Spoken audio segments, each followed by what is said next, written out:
Coming up in this edition of Fifth Gear Web TV, I test the new Honda Accord Type S, and Graham from The Office meets up with the Ministry of Defence for a hands-on look at the latest military vehicles.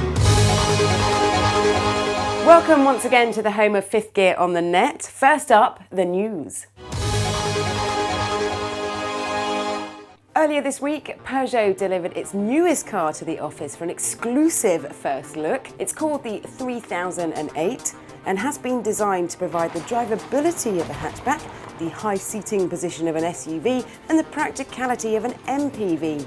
It will go on sale in the UK in November, costing from £16,000. Peugeot claims to have worked hard improving the quality of materials, particularly inside the car. The Fifth Gear team really liked the roomy cabin with un-Peugeot-like toggle switches, ample legroom and split tailgate. Other new features include a head-up display and a distance alert system to warn of close traffic. Homegrown supercar maker Noble has announced its long-awaited model, the M600, will go into production this year. We don't have too many facts and figures yet, but we do know that it will have a V8 twin-turbo, it'll weigh 1,250 kilograms and have approximately 650 bhp. Noble is confident it will be able to outperform most of the more exotic and expensive supercars currently on sale, and I can't wait. Now, if you're a bit too young for a driving licence but can't wait to get on the road, then Mercedes-Benz might just have the answer. The German manufacturer is launching an academy in Weybridge in Surrey, where drivers as young as 12 years old can get behind the wheel. The idea, which was inspired by a similar scheme in Sweden, aims to reduce accidents among young people by teaching them not just how to pass the test, but how to be a good driver. Now, if you happen to own your own army, or you're thinking about forming one, then you will need consumer advice about the appropriate transportation. And for that reason alone, we sent Graham from The Office to the only place where you can see the latest military vehicles. This is DVD. First of all, don't ask why this is called DVD. I did, and was basically told it's an outdated acronym that no longer bears any relevance. All you need to know is that it's a showcase of all the latest military technology. Imagine it as like the Good Home Show, but with a few more guns. To put it another way, it's an opportunity for the Ministry of Defence to show us what they've been spending their £38 billion of tax money on.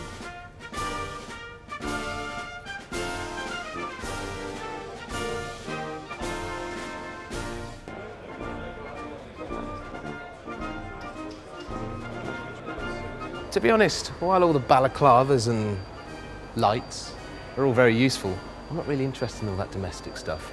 I've come here to see the latest military vehicles.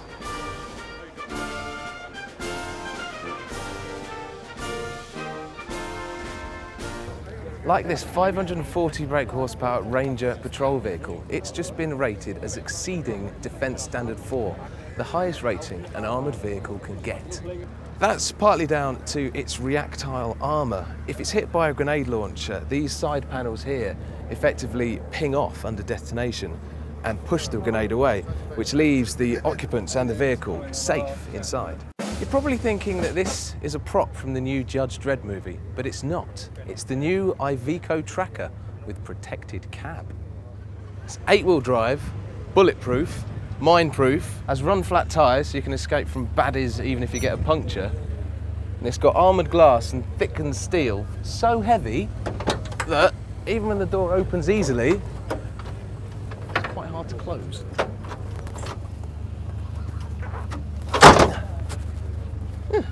The Tracker might be about as tough as a lorry can be, but I think I found something even better.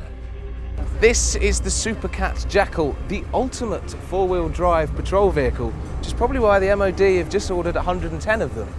It's got a top speed of 80 miles an hour, and for some reason, they're going to let me have a go. But before I could do that, I'd need a bit of tuition. Cue expert driver Lizzie. Basically, it's an automatic.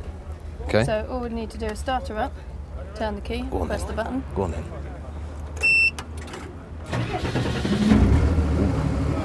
All you need to do is select drive, hold her on the foot brake. You notice we've got 2 brake pedals. That's for control when you're driving off-road. So it allows you to brake with your left foot and then accelerate. We've got high-low range, so we've got some really steep hills and a lot of load on. You can go into low range. Right. Adjustable steering wheel. Oh, how luxurious. Indeed. Slidey forward seats. Indeed. Brilliant. Everything you could want. So really, it's just a normal car without a roof and with the potential for lots of guns. Yes. Sounds quite good, really. Masterclass over. It was my turn to take the wheel. Yeah.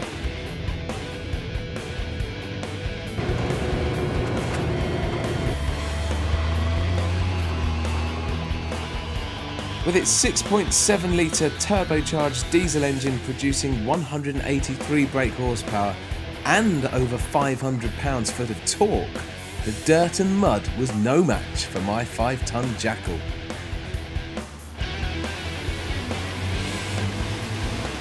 My confidence with the Jackal soon began to grow, and I found myself taking on more of the battlefield terrain without even breaking a sweat.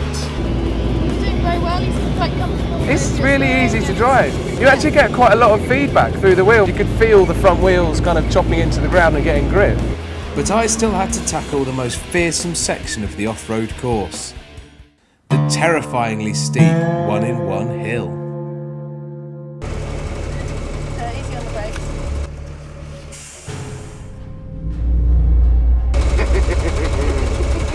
This could be the last drive of my life.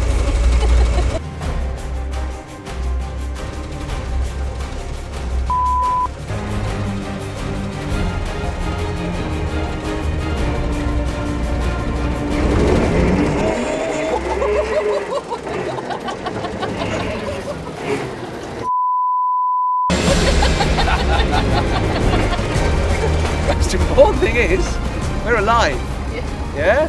I didn't skid, nothing. Yeah, it's very To be hard honest, I had no control, but I trusted this thing to get me down in the straight line.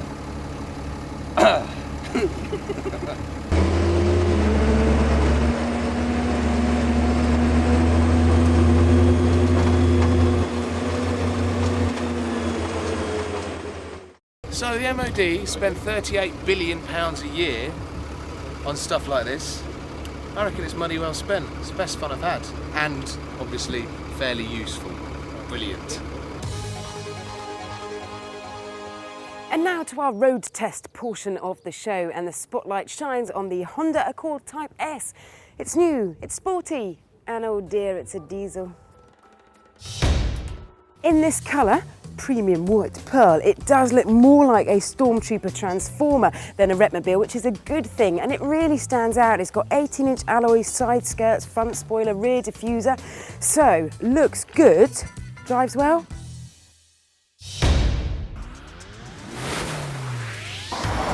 For a fraction over £26,000, you get a revised version of Honda's aluminium 2.2 litre diesel engine with a bigger intercooler and a tweaked turbo. You also get 178 bhp and 280 pound-foot of torque.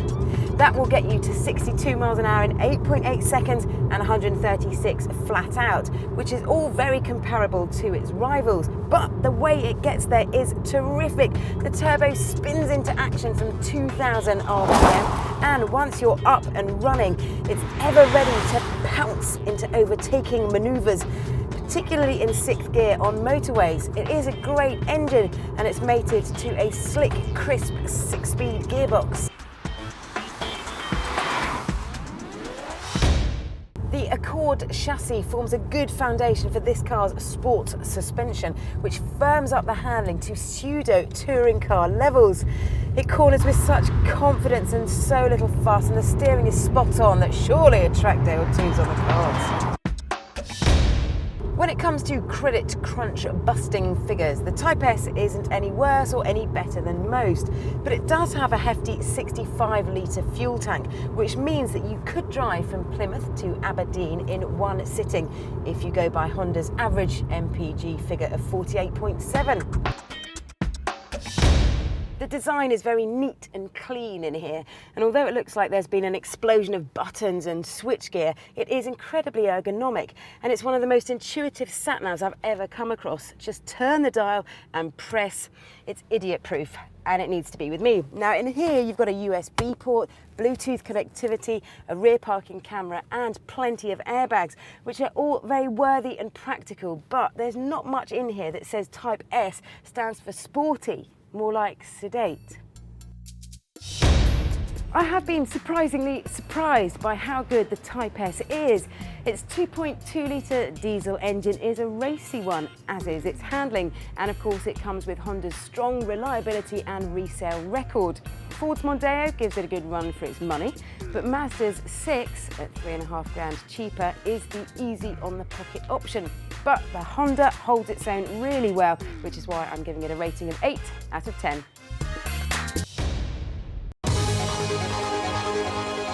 That's it for now. Join us again in a fortnight for more Web TV. In the meantime, you can catch Fifth Gear on Monday nights at 8 on 5.